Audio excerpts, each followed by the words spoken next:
Boulevard, a Rennie's balloon stop and the building next to the location. Suspects are seen climbing out of both windows, male Hispanic and a possible male black.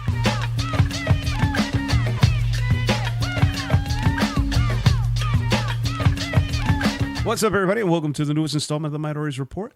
As usual, I am your head minority in charge, Gus. With me, as always, is my biracial consigliere, Jaychelle. What is good, everybody? What's good in the hood, baby? What's good, baby?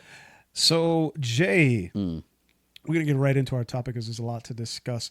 So, apparently, Marvel, with the big news that they just released the teaser of not only Deadpool and Wolverine, which looks fucking fantastic. We'll talk about that another day. Yeah. However, there's some big news coming out about their casting finally for a Fantastic Four movie under the Marvel Universe MCU umbrella. That is because correct. Previously, before, it was Fox on it.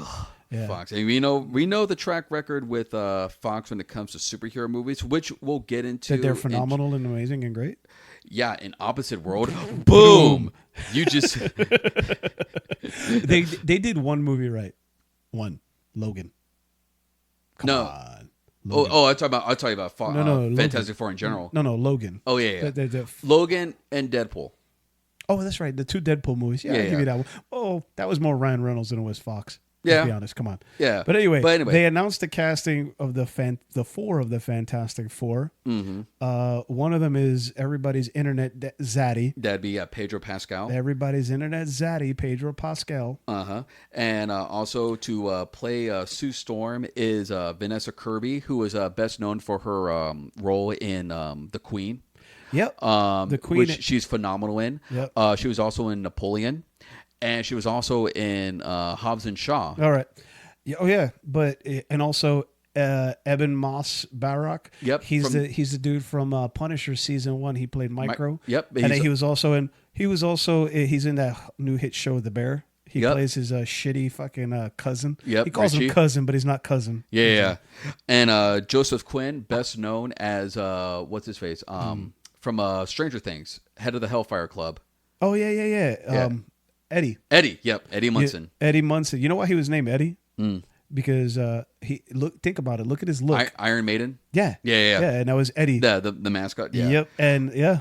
So yeah. And he also, you know who else he looked like too? The Brian Pulido comic book character, Evil Ed.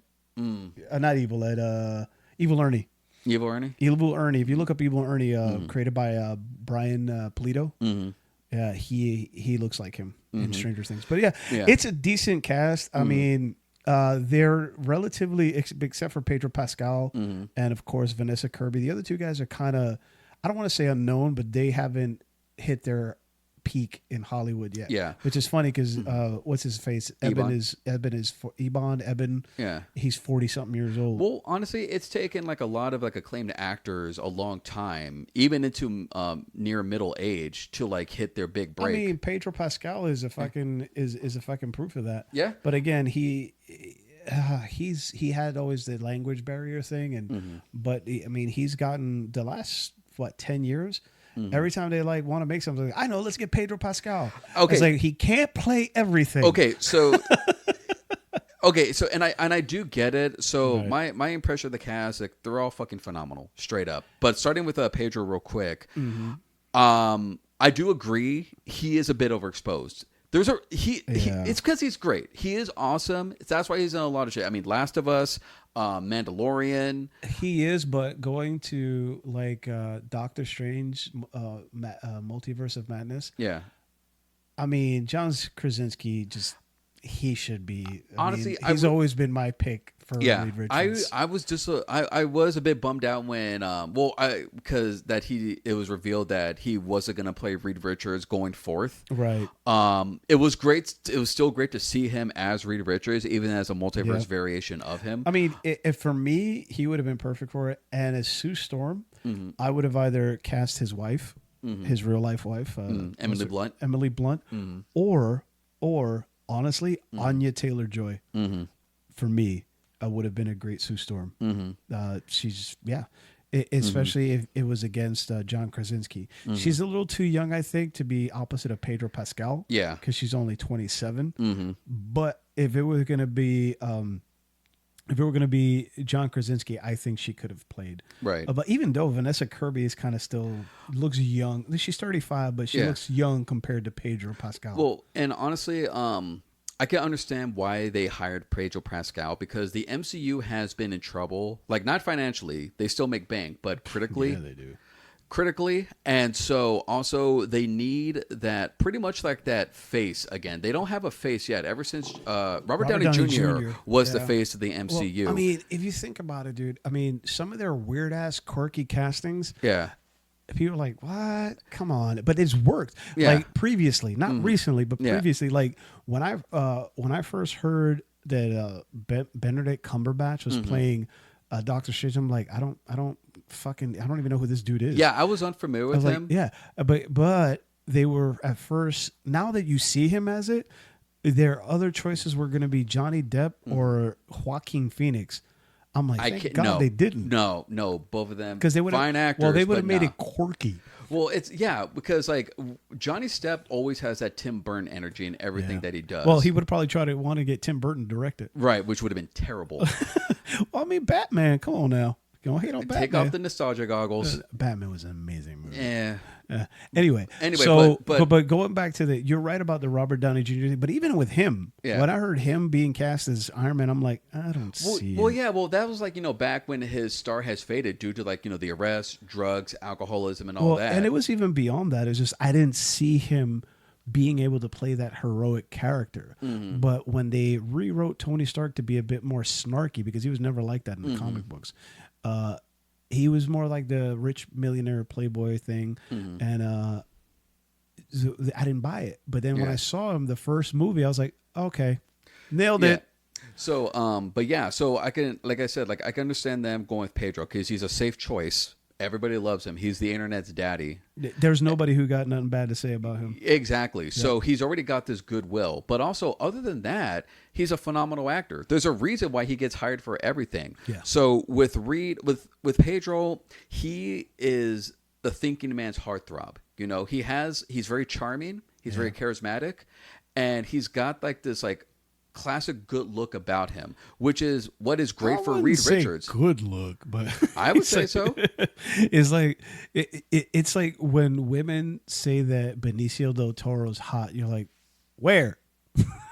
Where? Hey, I mean, don't get me wrong. Pedro Pascal has this masculinity about him, but I mean, I can see it. But his attraction is more his being. See, like he can be funny. He doesn't take himself too serious, and he's very down to earth. I think that's what makes him more attractive to people.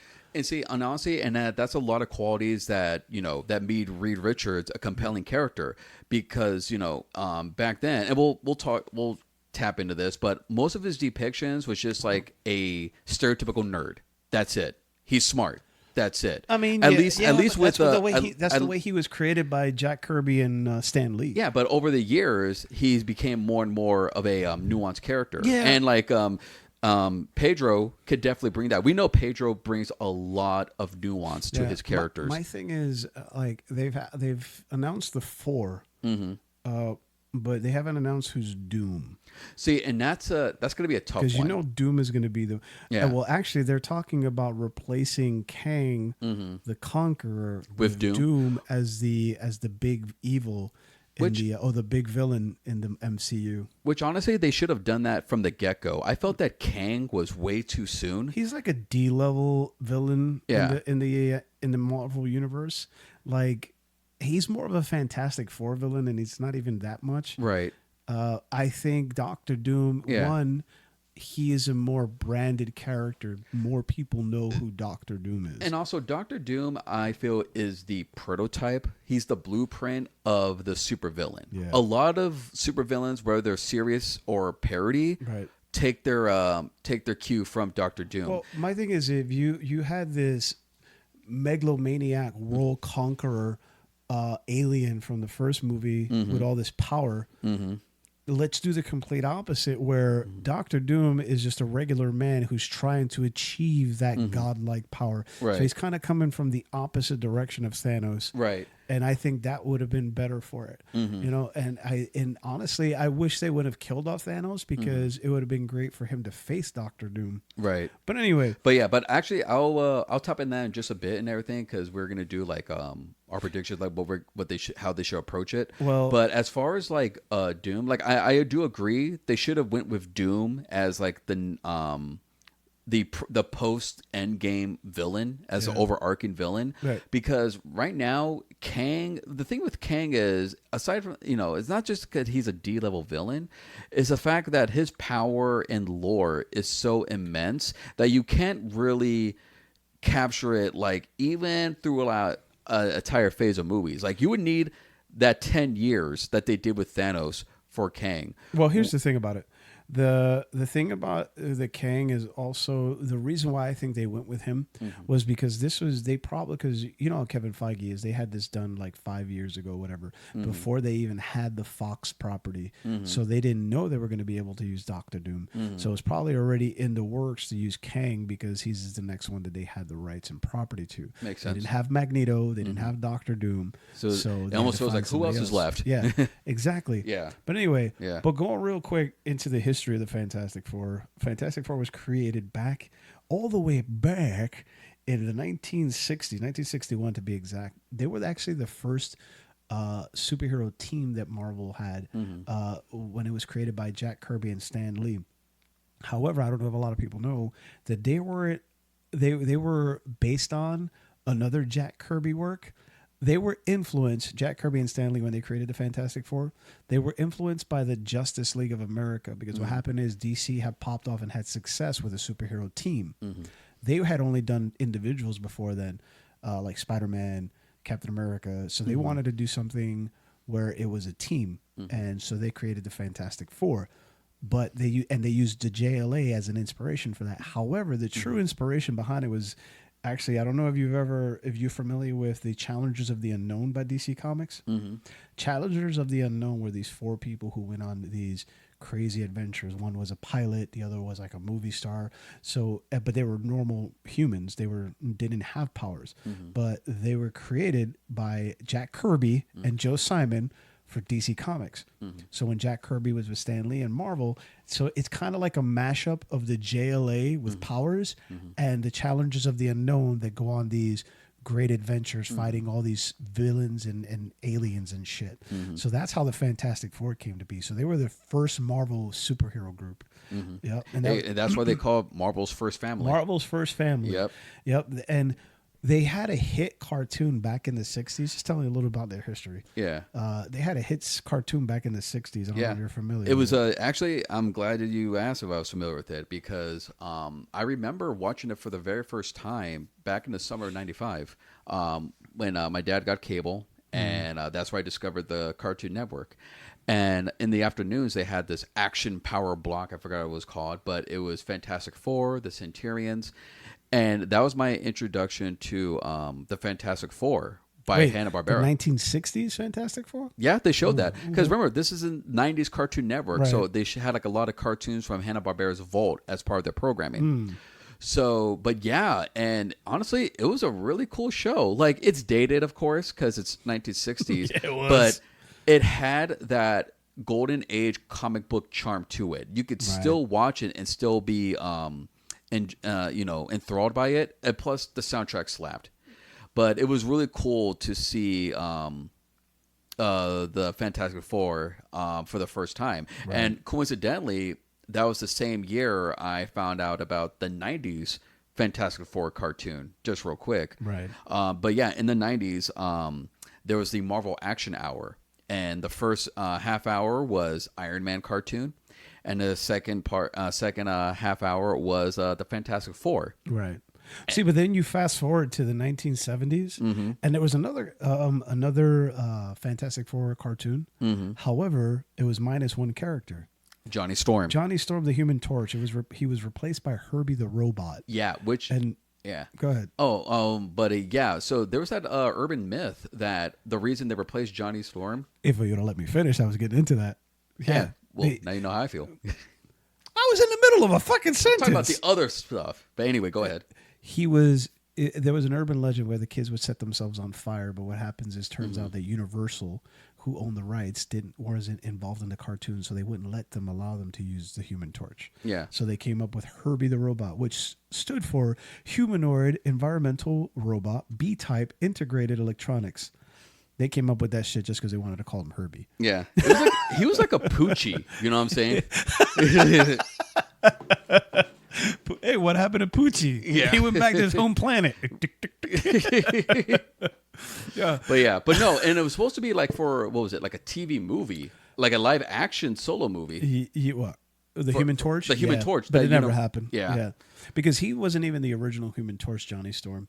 The original Human Torch date back to the 1930s. It was part of the Marvel series before Marvel became its own company. It was because the quote unquote original Marvel heroes were Submariner, Namor the Submariner, Captain America, and the Human Torch. And that was under Timely Comics. Yeah, and the Human Torch was actually fun fact, the Human Torch and Namor made their first appearance in the same comic book called Marvel Comics, and it was he was an android that was created by the U.S. government to be a hero. Yeah, and he was supposed to be some android, but then when the android body hit the oxygen, he caught on fire. But then they realized he could control. But anyway, so that means Johnny Storm wasn't the original one. Then what happened was it lulled, and because it got outplayed by other cartoons back in the 80s. You know, you had your Spider-Man and the Amazing Friends, the Incredible Hulk, Iron Man, all this, and they never really did anything with it. Yeah, until the movie rights were sold, because back in the 90s, Marvel was selling the movie rights to everything. It was to help them from what do you call it? Avoid bankruptcy. Right. They almost went bankrupt. Mattel bought them out, I think it was. Remember when they had the shitty action figures? That was Toy Biz. Toy Biz. Yeah. Yeah. Toy Biz bought them out, and then they were selling the movie rights off to everybody. That's what gave us Blade. Blade.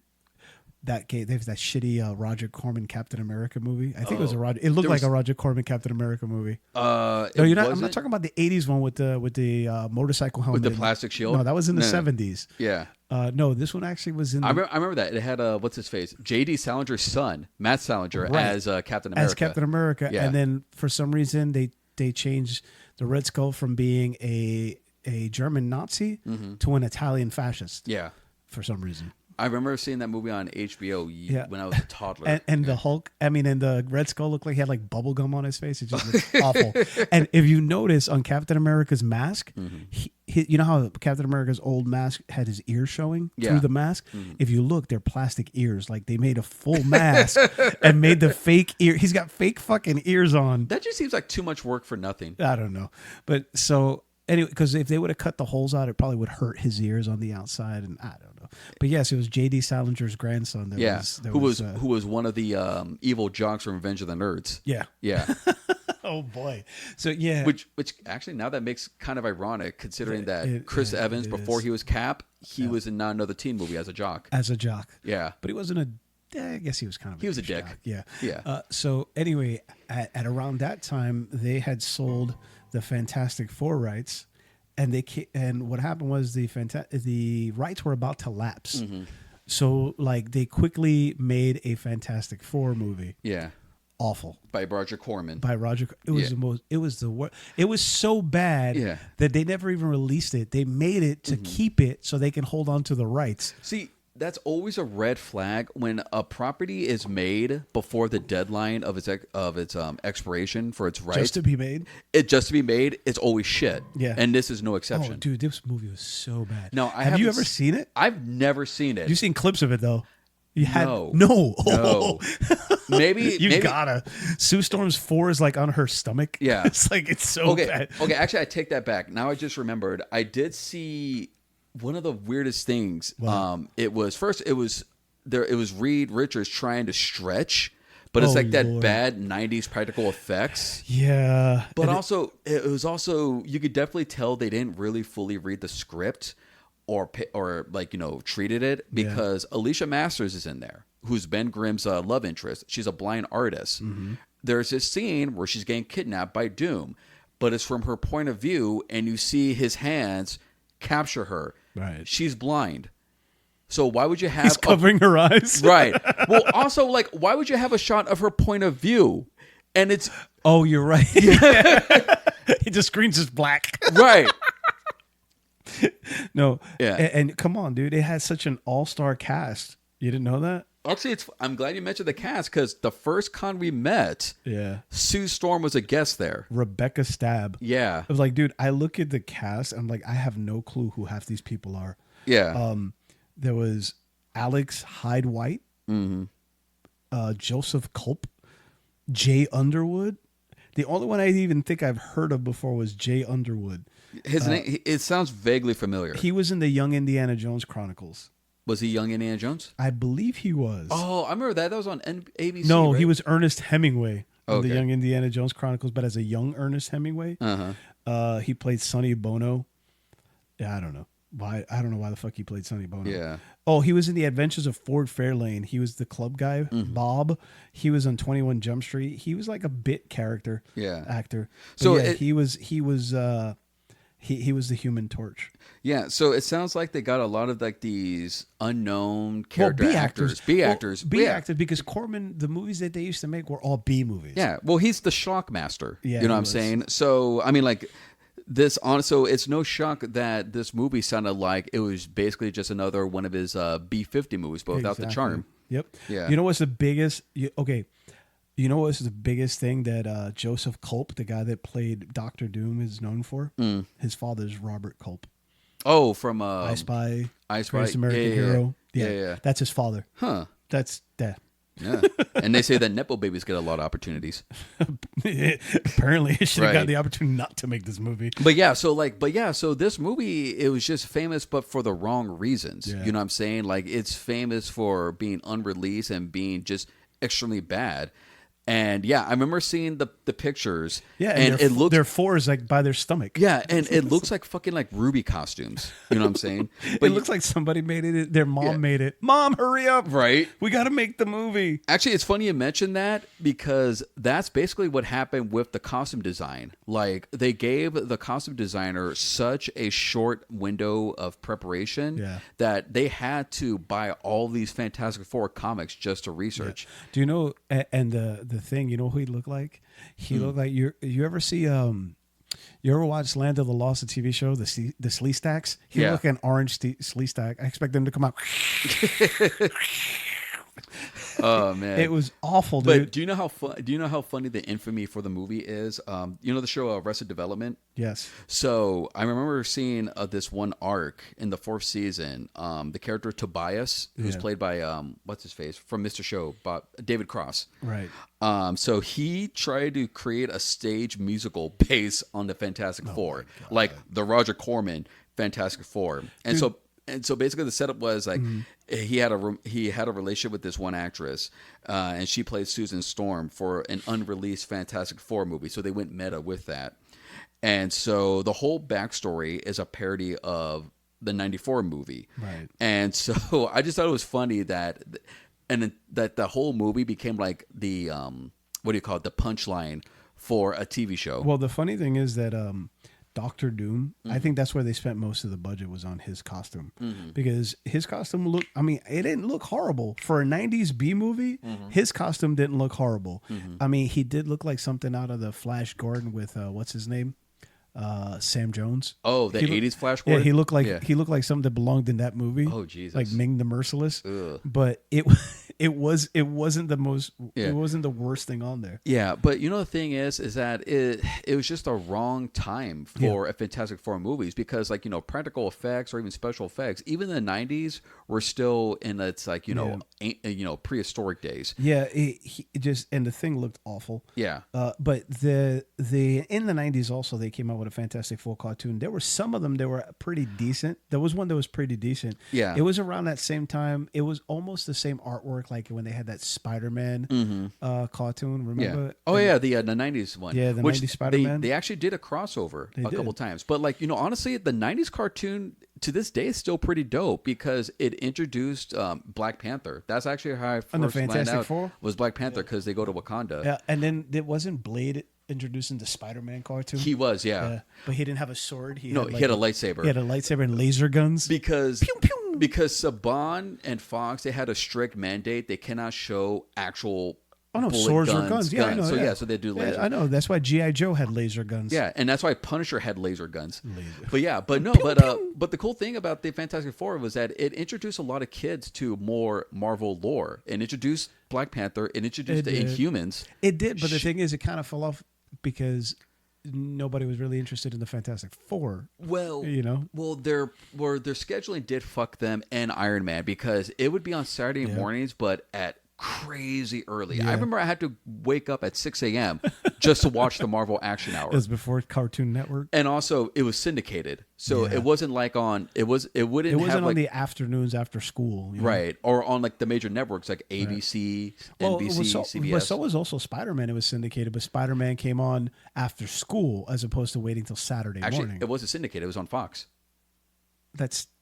Well, no, Fox was a major network. Yeah, yes and no. Well, because Fox is actually a syndicated channel. It's not owned by it's owned locally, like Fox affiliates. Right. Each one is owned by a different affiliate. But by the 90s, it actually did become like one of the big four. It did. I mean, thanks to Married with Children, 21 Simpsons, 21 Jump Street. Yeah. But still, Spider-Man did have like that massive exposure due to that one. Well, so did Iron Man. When they did that, what was it? That Wetworks or something like that? It was, ForceWorks. ForceWorks. See, that was the first season of Iron Man. It was all based on ForceWorks, and it was supposed to be like a very generic superhero team. Yeah. Then they axed that for the second season. Added that alien guy on there. Oh yeah, but they decided to get rid of. They dropped that in the second season and went darker. Yeah. And they actually started adapting the Armored War storyline. Oh, did they? Yeah. Well, see, there's also there was one that I had bought the DVDs for. The anime. It's kind of an anime style, but it was a series. Yeah. Was it She-Hulk in that one too? No, no, it was The Thing, but she might have been on there for a minute. For a little while, but she might have been on there. I remember the theme song would just go pa-da-da. It was a weird ass theme song. Oh, quick thing. It was called Fantastic Four: World's Greatest Heroes. Oh, okay. And the Thing had a spray painted 4 on his chest. I mean, I ain't lying. Look, dude. Look, he had a. But yeah, it was decent. I remember I picked up the DVD. I was like, fuck it, I've never heard of this, but let me check it out. Mm-hmm. It actually wasn't bad. It looked cool. I like the animation style. I haven't watched it yet, but no, you never did. Yeah. Yeah, Johnny Storm looked like he's one of the Nickelodeon kids. I was about to say he looked like Johnny Test. There you go. Yeah. Johnny Test. But just one quick thing, because I just thought of this, but when you said that Dr. Doom was the most popular villain and everything, I noticed that Dr. Doom was featured in way more video games than the actual Fantastic Four. Yeah. He was in the Marvel vs. Capcom series. None of the Fantastic Four are playable characters. No? It's just Doom. Oh, and Super Skrull. Super Skrull? Yeah, he was in Marvel vs. Capcom 3. Was he? Mm-hmm. Well, Super Skrull is probably one of the coolest villains that the Fantastic Four has. Don't get me wrong; they have some cool villains. Like they have Annihilator, which is from the Negative Zone. Yeah. They have Super Skrull. Mm-hmm. They have the Skrulls actually were first Fantastic Four villains. Yeah. Galactus. Mm-hmm. Doctor Doom. They have so many that they're going to be able to choose from. Totally. Yeah. But yeah. I mean, I hope they do it like. They skip kind of the whole origin story and kind of give a synopsis of their origin. Mm-hmm. And then I do hope that they first fight that kaiju like they did in their first issue of the comic books. Oh, I remember what you're talking about. Yeah, it was kind of like a big giant green monster that came in.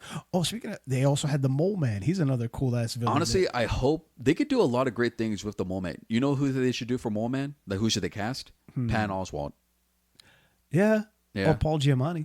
Oh, actually, Paul Giamatti would be better. Paul Giamatti. Well, actually, you know what? I think Paul Giamatti would be the best one, actually, because with Patton Oswalt, you can't take him seriously as a villain. He's a comedy guy. Yeah. Paul Giamatti, he's a short, weaselly dude, but he could be a threat. Sinister. Yeah, remember that movie, Shoot 'Em Up?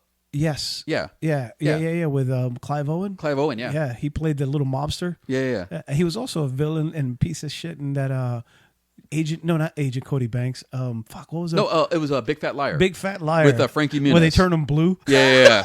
Was it him and Hilary Duff? No, it was Hilary Duff was in Agent Cody Banks. Amanda Bynes. Yeah. But no, honestly, Paul Giamatti, and honestly, they can make Mole Man legit because Mole Man honestly is an outdated villain. However, with today's like creativity, Yeah. they could make him they could make him real sinister, kind of like they did the Riddler in the Batman movie. Yeah, make it like basically like a cult. Yeah. Like a mole people cult. My storyline would be with him, but he's kidnapping children. Yeah. Like and they have to stop him. But anyway, let's go take a quick break. We'll be right back. When all of America looks the same, finally, you can watch yourself on television. The Suburbs, the real-time reality TV show that chronicles the hopes and dreams of an entire population. How was your day, dear? Boring. I want to die. Whatever. You promise you mowed the yard today. The Suburbs, the TV show that allows you to watch other people come home from work, sit on their couch, and stare into space, just like you. And this week, something exciting happens in the community. Those immigrant kids are playing in front of the house again. Watch The Suburbs and see what we're all really like. Suspicious of neighbors, paranoid, bored, competitive, depressed, and swinging. Which are you? Find out Friday nights next season on CNT. And we're back. Thank you guys for hanging out with us. So we're going to fast forward a little bit more to when Fox got the hands on the property. Fox them. See what I did there? They foxed it up. Yeah. No, yeah. There could be puns all day. Yeah. My problem with the first movie was the casting was the first thing. Agreed. The first thing was the casting. The dude as Reed Richards, he was blander than plain yogurt. Yeah, and that was my biggest beef with him was that they just made him the science guy.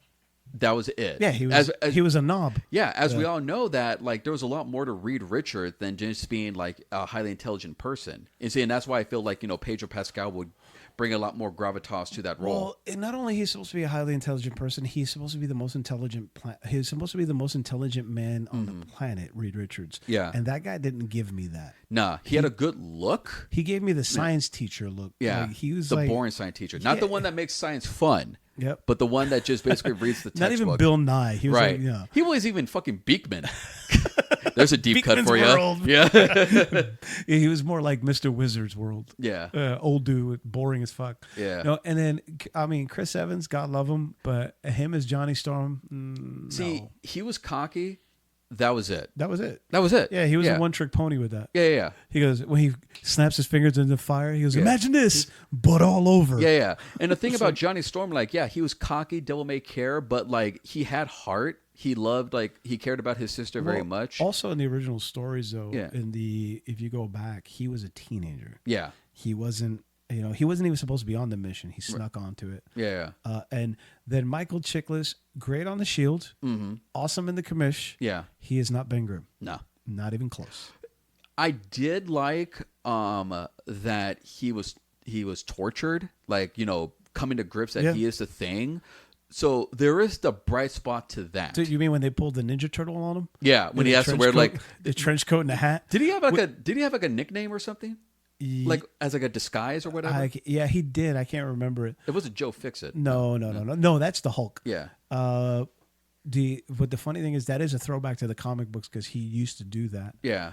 But my thing is Michael Chiklis, even in the costume, he was about the same height as all of them, and Chris Evans I think was even taller than him. Right. So it's like that doesn't say a hulking thing. Yeah. It's just like a dude that looked like rocks. Yeah. He looked like he had a bad skin condition. And honestly, like, and they really were like restricted by the practical effects. Yeah. It's like, kind of like what they did in Suicide Squad, the first one. Yeah. Where it's Killer Croc. Yeah. He looked like a dude with bad skin. He was about the same height as Will Smith, too. Yeah, exactly. So, but Michael Chiklis, the costume wasn't even really that great. You can tell they didn't really spend a lot of money on it. Yeah. I'll be honest with you. They probably spent a lot of money on it, but not enough. No. I mean, like, we know somebody that had made a thing costume and it looked way better. It looked almost identical. Right? Yeah. And then Jessica Alba. God love her. Yeah. She ain't Sue Storm. So... She's not, honestly, between you and me, she's not a great actress. Okay, if it wasn't for her looks. Yeah. I came to grips to that because I was a huge mark for Jessica Alba back in the day. Yeah, like Idle Hands. Dark Angel, Honey, all Sin that. City. I was a total simp for her. Yeah. And so when I saw her as... You were a Stan. I was a Stanley. Because he created it. You're stupid. But no, so when she was casted... I was actually disappointed because I felt that she really didn't have that image of Sue. Right. Honestly, I thought that Rachel McAdams would have had that role in the bag. She would have made an awesome Sue Storm back in the day. So absolutely. Yeah. You mean Regina George? Yeah. But and also, so she was extremely bland. Yeah. Like, because the thing is that Sue Storm was Reed's equal in terms of intellect and powers. That's what made what made the relationship so great, was that they were partners. She was supposed to be not bad on the eyes either. Right. She was a hotter Reed. Right. Yeah. Exactly. There was a reason why Namor and Doom tried to get with that. Which, by the way, I hope that they include that. Yeah, not just Doom, but Namor. Yeah, but with all the shit that dude. Herrera. Yeah. But might have to recast that one. Yeah. Well, you know what? I think they're gonna correct some of that shit with Deadpool and Wolverine. Oh, the time thing? Yeah, I think he's going to go through different dimensions and pop off people. So he's going to pop off Jonathan Majors? That's why the TVA's got him. Yeah. He goes, I am Kang. Pah! No, you're not. I mean, that helped fix Ryan Reynolds as Green Lantern. or Barakapool. Barakapool, yeah. But yeah, but also my other... the other thing that disturbed me about her as Sue Storm was that they Arianed her up. Because they did, because Jessica Alba, they bleached her hair. They gave her blue eyes when she has brown. She is what I like to refer to as ethnically ambiguous. She could play anyone. You don't know what she is. Yeah, I'm Latina. I can believe that. Like Vin Diesel. Yeah, exactly. Yeah. I like to refer to it as ethnically ambiguous. Right. Kind of like Armand DeSante. He can play any kind of brown person. Right. Or what's his face? Cliff Curtis. He's from New Zealand, but he could play Latino. He could play a Samoan. Yep. But yeah. So no, I agree with you that the cast was not right. You know who Sue Storm would have, if it was in the 90s, you know who would have played Sue Storm really good? Michelle Pfeiffer? Christina Applegate. Oh, okay. Christina Applegate. She would have, in the 90s, a young Sue. Oh, yeah. Oh, teenage Sue? Yeah. Oh, yeah, okay. I can see. Oh, well, Michelle Pfeiffer can play anybody whenever she wants. Yeah. Hell, she could play Doom. Yeah, if she wanted to. But yeah. So you know why? Because she's Michelle Pfeiffer. Yeah, but yeah, you are right about the whole cast being they just sucked. But I don't fault it for the actors. Well, maybe Jessica Alba, but because they were written very one-dimensionally. You know what I'm saying? No, they were. And they were, and it was like kind of. They did it just to make it. Again, Fox doing stuff just to do stuff. Yeah. Oh, superheroes are hot now? Yeah. Well, because they hit it with the first X-Men movie, so now they thought that they were untouchable. Yeah. They could do whatever they want. Yeah. Then the sequel. Oh, Jesus. I don't know how the hell they merited a sequel. The first one actually did make money. Did it? It did. Well, because people were desperate for superhero movies. Yeah. I liked Silver Surfer. I've always wanted to see Silver Surfer live action, and they did that right because they did it with CGI, as opposed to having a guy in a silver suit. Lawrence Fishburne did a great voiceover for it, and Doug Jones was great as the motion capture. Doug Jones is always great at doing motion capture. He's just fucking phenomenal. Abe Sapien, he's just Pan's Labyrinth. He was the skinny man or the thin man. Yep, he was also Yi from Warriors of Virtue. Yeah, so he's great. Yeah. But that was, and honestly, that was it. Yeah. Galactus as a giant cloud in the sky. That was so anticlimactic. So first and foremost, with Silver Surfer, the thing is that he was a very multi-dimensional character in the comics. He started out as the enforcer for Galactus, who had no regard. He was his herald. Yeah, no regard for humans. Yeah. And he thought, okay, they deserve to be exterminated. Galactus is right. Until he had that conversation with Alicia Masters. Right. And that's what basically, it was his Grinch moment. At that moment, Silver Surfer's heart grew three times its size. Well, my thing is and what I didn't like with Alicia Masters is they pandered and made her black. I don't care what race the character is, but it kind of came off like they were pandering to do it, And even though it was Kerry Washington? Yeah. She's amazing. I love her. Don't get me wrong. Like in Django, love it. There was no reason to make her black. There was no reason, except for to have a black character on there, to have a black actor in there. So you can go, see, we're not Seinfeld. Which is weird because but yeah, honestly, it was. Like I said, I don't care, but it created a different character. Yeah. I don't. My thing is, I'm not the one that's going to be like, oh, Little Mermaid shouldn't be black. but she's already an established character. She's not, and You're talking about Alicia, right? Alicia Masters. Yeah. She's already an established character. She's in the comic books. She's been in the animated series. Leave it as it is, you know? And honestly, if you were going to include her, why not include her father, the puppet master, in the movie? Right. Because he would have made, instead of going full galactic, why not make the puppet master the, you know, honestly, that's mind controlling people? Yeah. Honestly, yeah, because the thing is that Galactus is one of the most powerful Marvel villains ever. Yep. So to have him not just as a lame ass anticlimactic cloud, and have him just easily defeated, so easy. It sucked. Yep. It was just like a Apocalypse in X-Men Apocalypse. You have these, or hell, even Kang. Yeah. You have these uber powerful characters getting snuffed out, getting fucking nerfed. It's like, Ultron is example. It's like, wait, Ant-Man? Yeah. Ant-Man beat Kang? And the thing is, how's he supposed to be the big bad when Ant-Man beats him? Even if it's like a fucking variation. Yeah. Each variation of Kang is more powerful than next. Yeah. But I hated the fact that it was mad corny too. Like the second movie of Fantastic Four, it was so corny because like you had Reed trying to be smooth on the dance floor. That was cringe. Well, it reminded me of Spider-Man 3. Yeah. Like his like dork dancing. Yeah. His Saturday Night Fever dance. But also like the relationship between Galactus and Silver Surfer is a very like multi-layered relationship. Right. You know what I'm saying? And the thing is, honestly, the biggest thing for me, the cast didn't have chemistry. No. Like they're supposed to be a family. Yeah, and the biggest thing about, like, for example, Johnny Storm and Ben Grimm, they're always at each other's throat. Like like big brother, little brother. And they're always playing pranks on each other and shit. Michael Chiklis and Chris Evans didn't have that chemistry. Like I didn't buy it, you know. And the whole sexual tension between Reed and I didn't buy it. There was just no chemistry. There was like no. And also I didn't buy Sue and Johnny as siblings. No, they did not have that sibling bond. No, or like they didn't feel like a family, and that's what the Fantastic Four should feel like. Is a family. Exactly. And the dude that played Doom. Oh, I fucking hated him. Yeah. Oh my god. He was written like shit, and the whole thing where his skin was coming off, and he was no. You know what he was? He was a knockoff William Dafoe when he was Green Goblin. Yeah. If you look at his storyline, they completely nerfed Doom. Yeah. And they just made him a CEO of a company that he lost control of. So he's getting back at society. Well, it's better than the one we're gonna talk about next. Oh yeah, but before we get to that, but I hated Julian McMahon as Doom because the thing is that Julian McMahon, he plays a better scumbag than an actual supervillain. Well, he's slimy looking. Yeah. It was because he was hot at the time because of Nip Tuck and Charmed. Yeah, so that's why they put him on there. Yeah, that's the only reason why. Oh yeah, totally. And the thing is that Doom, like I said, he's the supervillain. Yeah. He's like, when you see Doom, you're gonna shit yourself.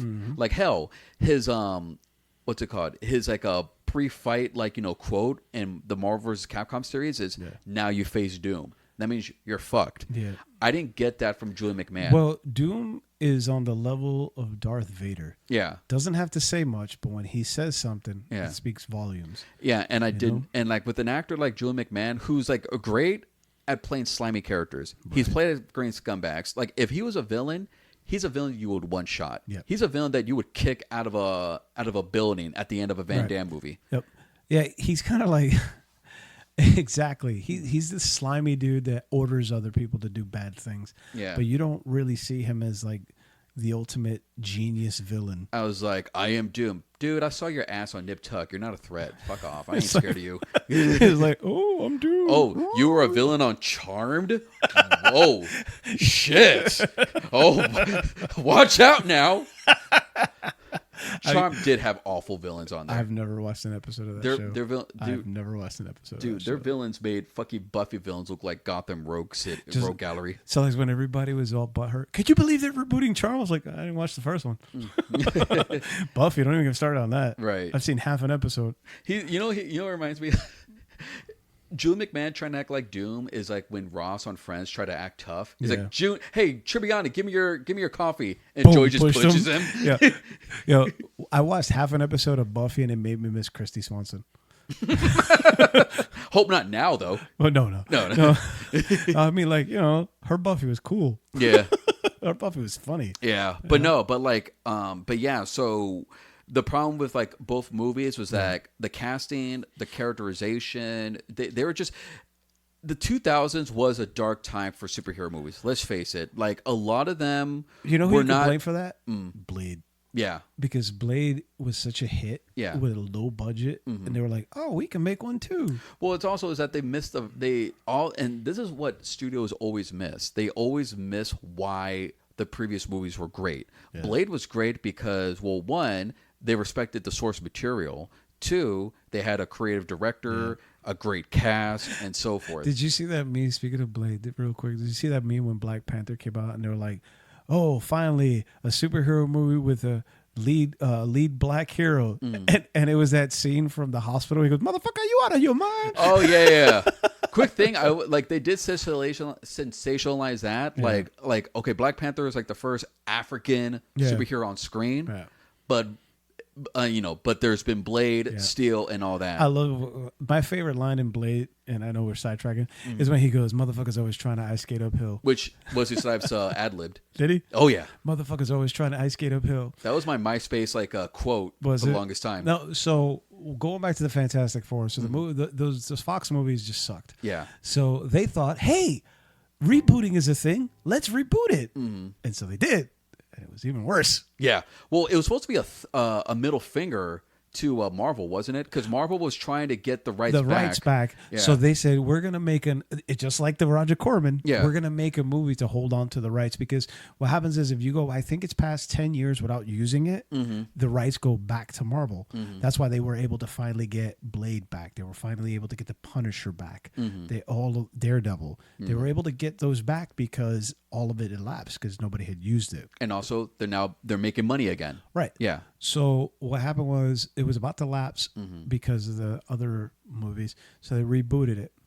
Again, casting, no. They colorized the Human Torch just because. Yeah. And I like me some Michael B. Jordan. I love me some Michael B. Jordan. Me too. But no. Yeah. No. They did get this thing finally right. Not the look of it and not the actor, but the CGI. Okay, definitely not the actor. No. Because he was unconvincing. Okay, I don't even know who he was. He was Billy Elliot. Right, Jamie Billy Elliot? Jimmy Bell. Nah, man. Yeah. Well, no, the thing is that, okay, fucking Ben Grimm is a yoked out mook. You know what I'm saying? Yeah. From Brooklyn. This guy, they tried to make him look like an athlete, but he was still too scrawny. And that was the problem. Because, I haven't watched the Fantastic Four, the recent movie, because I don't want to. Because I don't want to. I got too much respect for Michael B. Jordan. Right. I already went through the fucking horse shit with the Fox, with the, 2005 and the 2007 movie. Now, Kate Mara as Sue Storm, I didn't like either, but she was in a great superhero movie, believe it or not. She was in a great superhero movie with Tim Allen. Oh, are you talking about Zoom? Oh, yeah, I remember. That was actually a really good superhero movie with Zoom. Well, no, honestly, she is a great actress. Yeah. She's phenomenal. She was in American Horror Story, House of Cards. Yep. So she's a great... Oh, and her sister is Rooney Mara, a.k.a. Girl with the Dragon Tattoo. Yeah. So... No, she was... She could... Don't get me wrong. She was great. Brokeback Mountain. Yeah. All that. I'm not saying she doesn't have the acting chops, but once again, there was no chemistry. Right. But what I'm getting at is that she could have been a great Sue Storm with the right material.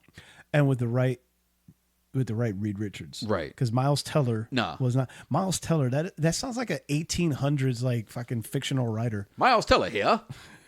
Give me the knick-knack. I mean, I saw the movie War Dogs. It was not great. Yeah. I think you said you saw... I mean, Top Gun Maverick, I hear is good. I'm not sure. I haven't watched it yet. It is great. He was great in it. And the thing is that Miles Teller, again, great actor. And see, here's the thing. The cast, all great actors, but they were just given shit. But no... Right. Given a shit script, and they have no chemistry. Right, exactly. Chemistry is a big thing. Yeah. I think that Iron Man worked. Going back to with Iron Man, because you said Robert Downey Jr., the cast of Iron Man worked because Robert Downey Jr. played well off of Happy Hogan. Was it Jon Favreau? Jon Favreau. They were great. Him and what's his face? Beau Bridges. They had not Beau. No, Jeff Bridges. Jeff Bridges. Yeah. They had that great chemistry also. Same with Gwyneth Paltrow. And Gwyneth Paltrow. Yeah. They had that synergy, that chemistry that made it a good movie. Like the way there were scenes with him and Pepper. They're just going back and forth, and they're like, like muttering to each other back and forth. I'm like, how the fuck did they do that? It was because like, that's got to be so hard. They had that 60s screwball romantic comedy charm between them. Right, but then they also had like those jokes that would go back and forth, and it's like banter, and it's like, you got to have that. And I think it also helped that Jon Favreau was the director. So when you have a chemistry with the director, then you're going to make some really great stuff. Absolutely. Yeah. I mean, Tarantino has, just to use Tarantino as an example, he has great chemistry with all of his actors. Yeah. And he is the biggest goofball to his actors, so he makes them feel, comfortable. And have you ever seen a Quentin Tarantino movie and gone, I don't like it? Hateful Eight, but I know what you mean though. Hateful Eight was awesome. What are you talking about? Boring. No, well, it was too long.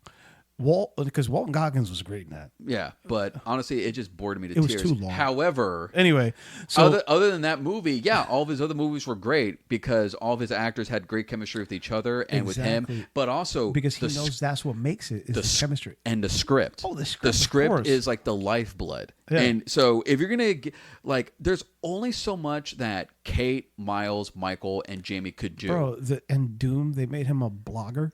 Yeah, I heard about that. Yeah. Like he was supposed to be like basically a Columbine kid. Yeah, an interdimensional blogger. Well, didn't they make them all teenagers? No, they were in their early 20s. They were. It was some weird shit. Yeah. Interdimensional. That somehow Sue Storm's father was now black. She was adopted, and yeah. Okay, see, right there is just complicated right off the bat. Yeah. Because they're trying to change the whole lore without establishing the lore. Exactly. Yeah, that's like, you know who played their quote unquote father, Franklin Storm? Reg E. Cathy. Oh shit. Yeah, I know who he is. He's a character actor. Yeah. I remember him as the Doctor from The Mask. Yeah, he was their father. Little Reg. But it's funny because he's not Reggie. He's Reg E. Reginald. Right, but it's Reginald Urias Cathy. Right, but he goes by Reg E. Yep. I'm like, that's dumb. No, but that's an Alabama thing. I started watching that movie, I'm going to be honest with you, and I clapped out. I just tapped. I was like, I can't do this. Again, I haven't watched it, but I heard that in that version, the thing, Ben Grimm got clobbering time because that's what his brother used to say when he was about to bully him. Wow. Is that true? I don't know. I don't think I got that far into the movie. Okay, if that's the case, do you know how fucking dumb that is? Yeah. Okay, first and foremost, when a bully is bullying someone, they're not going to say it's clobbering time. They'll probably just say, "Hey, faggot," and then hit them. Okay, you know what it was? Like they tried to squeeze in the. You've heard of the negative zone, right? Yeah. In the Fantastic Four comics, they were trying to squeeze the negative zone into it. Yeah. But the thing is, in this negative zone, it's like Doom didn't get burned and started wearing a mask. It was the planet was infecting him, and he was kind of turning to metal. It was fucking dumb. That just sounds dumb. It was so dumb. Yeah. And I didn't care for it. Again, the script was shit. It's kind of like Superman Returns. Brandon Roth looks great as Superman. Oh, he was an awesome Superman. But they were trying to make him Christopher Reeve, and the script was shit. Because it was all nostalgia fappy for Superman 2. Exactly. Yeah. Yep. And honestly, I think that Kevin Spacey was weak ass as Lex Luthor. Oh, he was shit. Yeah. Yeah. My choice, Bryan Cranston. Oh, totally. My other choice? Yeah. John Hamm. As what, Lex Luthor? Oh, yeah. No. You want to shave that beautiful hair he has on his head? Oh, he'll grow it back. Dude, he has that. Dude, he actually played Lex Luthor in a... Wait a minute. Bald cap. Duh. He played Lex Luthor in a Funny or Die sketch. He looked great. He could be a great... he could be a great Doctor Doom. Actually, yeah. I could buy him as Doctor Doom. Yeah. And Bryan Cranston, too. Oh yeah. Yeah. But... So, real quick, before we go into the new casting, fantasy casting. Honestly, let's go 1-to-1 with Reed Richards. Okay. Who I would pick. I already said it. John Krasinski, hands down.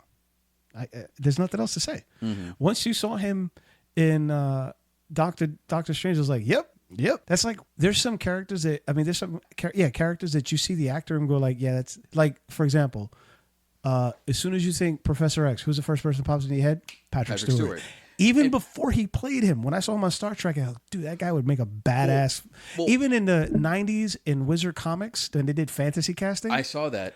Patrick Stewart. Yeah. Yep.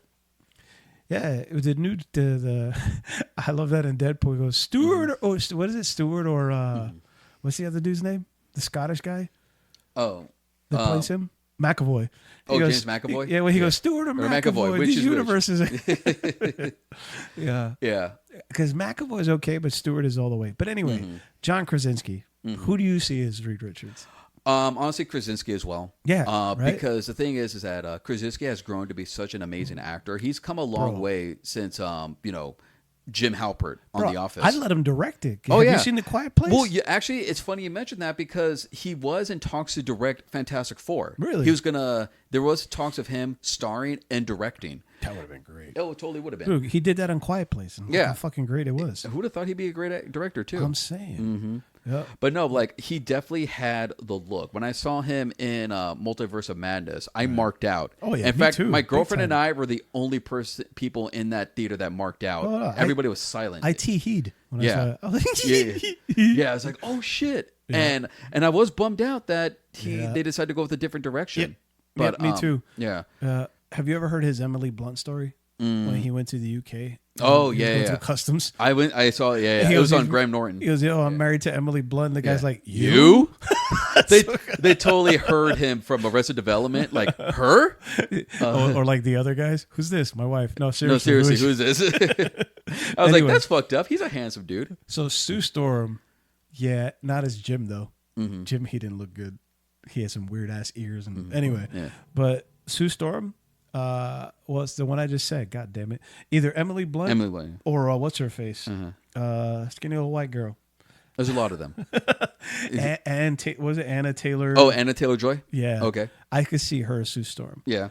She has the acting chops to do it. Because I've been a fan of hers ever since I saw The Witch. Yeah. Yeah. Yeah. Either that or honestly, you know who could probably kill it as Sue Storm too? Margot Robbie.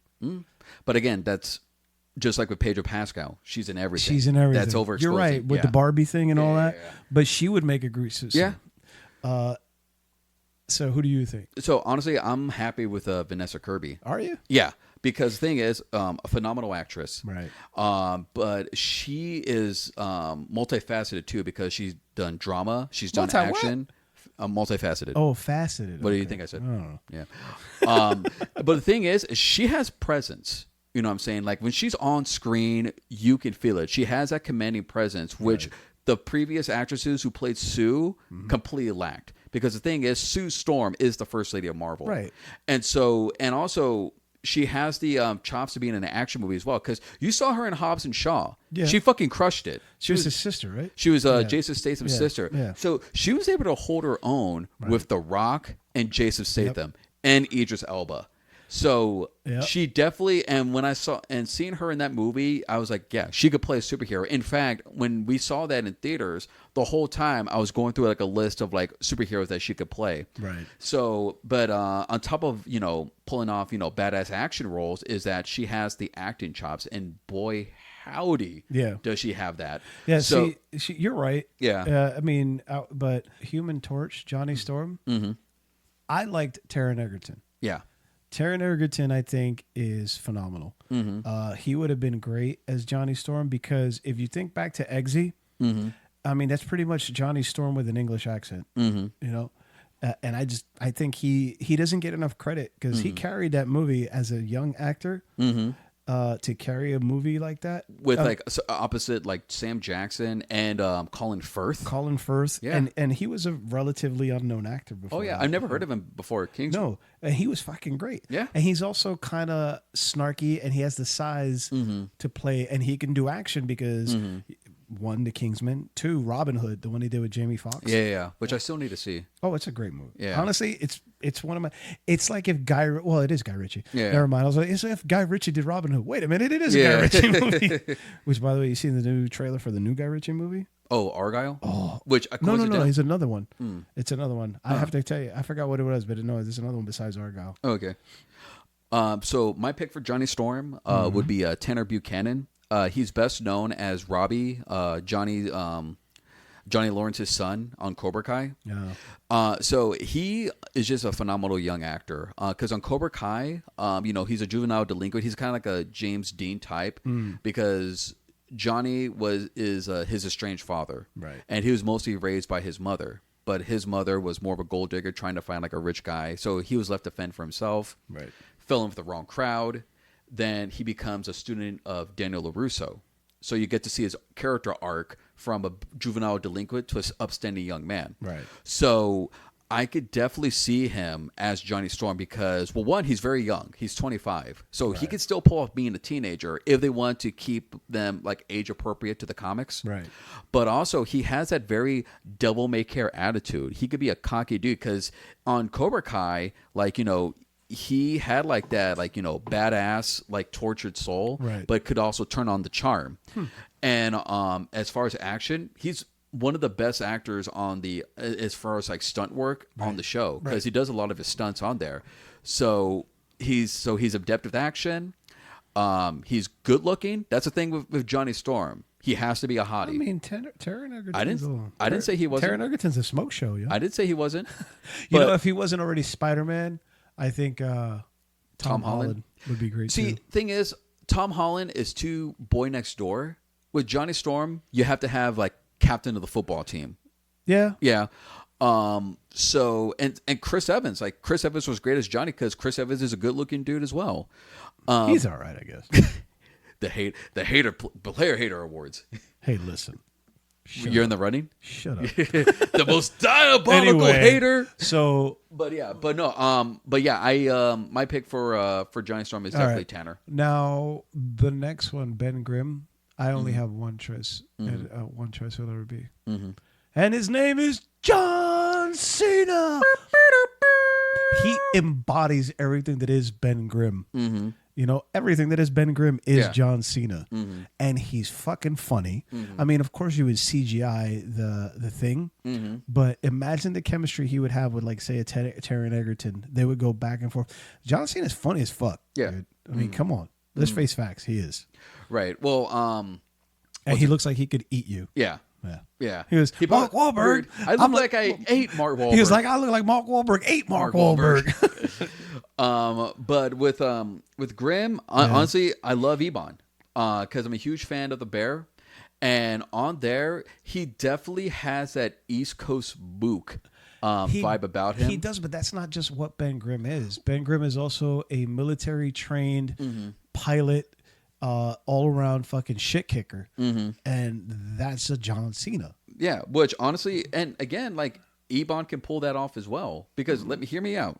Because the thing is that he is such a multifaceted actor. He brings a lot of gravitas and nuance to his characters. So when you look at Ebon, you can see him as a military vet. In fact, he looks like a lot of vets all around. That's the thing. But he's not. Ben Grimm isn't a vet. He's I'm saying military, right, whatever. But I'm saying he's like a at. squared jawed. Yeah. Eats the American flag, shits out apple pie. That's But and the thing is that they're actors. I know. You know what I'm saying? So they don't have to have that background, actual background.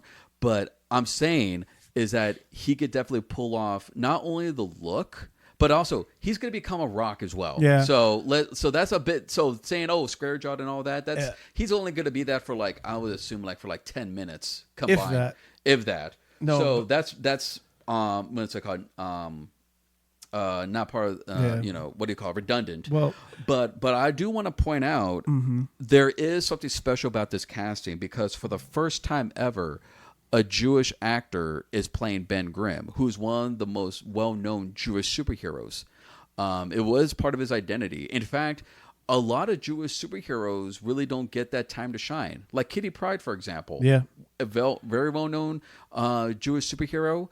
And she really didn't get that well developed in the X-Men series. Well, actually, you know who is a Jewish superhero that is the biggest superhero known? Superman. No. Spider-Man. Peter Parker is Jewish. In the comic books, he is Jewish. They don't put an emphasis on it, but he is Jewish. Interesting. Yeah. Yeah, it's fine. I don't look Jewish too. Yeah. I'm from Queens. If his name was Peter Parkerberg, maybe. Wow. What? Anyway, They but changed it. They changed it. Ellis Island. anyway, Doctor Doom. There's I have a toss up, and hear me out on this one. Mark Strong, because Mark Strong just has that commanding presence that you need for Doom. You can buy Mark Strong as like a dictator, or, and he has played technically a dictator, Joseph Fiennes from The Handmaid's Tale.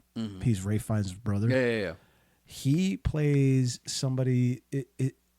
If you watch him on A Handmaid's Tale, you want to kill him just from jump. Yeah. Yeah. Well, I want to kill him from Shakespeare in Love because that shit really sucked. I want my money back. Right. I didn't even No, pay. I want my time back. I didn't even pay to see it, and I still want my money back. No, but honestly, for me, either Joseph Fiennes or Mark Strong. I love Mark Strong. Right. I don't think they put him in enough. Honestly, Mark Strong, really great. That was my. I got 3 picks actually. Yeah. So Mark Strong is one, for the reasons you said, but also like his best work, is such when he's playing villains. Yeah. Like he's one of the ultimate villain actors. Oh, you kidding Kick-Ass when he played the mafia boss? Yeah, was it DiCasio or DeMont? Yeah. He was. Was it? What the fuck? What did his kid go by? Oh, the motherfucker. No, that was late. That was in the second movie. Red Mist. The Red Mist. Yeah. But let's see, Viggo Mortensen. Viggo. Yeah, Viggo Mortensen, like one of the greatest actors of all time. Frank D'Amico. Yeah, that was it. I knew it started with a D. Yeah, I bet you did. What does that mean? You know what it means. No, I'm asking. You know what it is? Mark Strong, the D. Yeah, I You're see gay. where you're going. You're talking about Mark Strong's D, and No, I'm gay. I didn't talk about Mark Strong's D. I just said it started with a D. Anyway. And then your mind went to D. Anyway. Gaslighter, gay lighter. Anyway, But no, Viggo Mortensen brings an intensity to every role that he's in. Yeah. Eastern Promises, you ever seen that one? Of course. Holy shit. Like, Of course. we all thought that he was a very sinister person. It turns out that he was actually a undercover cop. Spoiler alert. See, to think he played the guy in a wheelchair in Carlito's Way. I got no dick. It pisses into a bag. Right. See, right there. I'm glad you bring that up because that showed how multifaceted he is. He could go playing like a heroic character, like in Lord of the Rings, to a sinister character, like in what do you call it? Easter Promises, to a pathetic character in Carlito's Way, and to a man with like 2 lives in History of Violence. Right. So he could do it all, and honestly, he can pull off Doom's his gravitas, but it's also his like sinisterness, his quiet sinisterness, to where if you see him, you're gonna die. He's the Patrice O'Neal used to call it the end of your life guy. Like, it's these actors where you see him in a movie, that means someone's going to get murdered. He's like, I'm going to die. Like Joe Pesci. Like, yeah. Like Lance Henriksen. Lance Hendrickson, yeah. You see him, he goes, uh-oh. Or somebody's in trouble. Yep. Or Michael Ironside. Michael Ironside. Yeah. Yep. But as far as my third pick, Giancarlo Esposito. Giancarlo is, again, an amazing actor, especially when it comes to villains. I mean, yeah. And so, especially when he does villain, like in Breaking Bad, he was honestly the most dangerous person on there. Gus Fring. Yeah. And so when you saw him, that means someone's going to get fucked up. What was great about him is that he was quiet, cool. Yeah. And it's like he didn't really get angry or agitated, but you knew you were about to get fucked up. Which was actually one of the great things about Doom. Like Doom in the more, like I would say like 90s to now Doom, like when they strayed away from like the golden age tropes, they made him a lot more what's it called? Malevolent and Machiavellian. And he had this quiet side to his evil. And well, he's a tortured soul too, because he is the son of what they used to refer to as gypsies. They don't call them that anymore. Gypsies is a derogatory term. It is Romanians. Romans, something like that. Yeah, but he went from that to being impoverished, and then to becoming the ruler of Latveria. He was basically a supervillain Scarface. Yeah, literally. Yeah, 'Cause rags to he had a scar on riches. his- Well, he The also road- had a scar on his face. And when he said, when it said like his Scarface, the world is yours, he Yeah. literally took over the world. Yeah. But he was bored and just like, all right, I'm just gonna give it up. Yeah.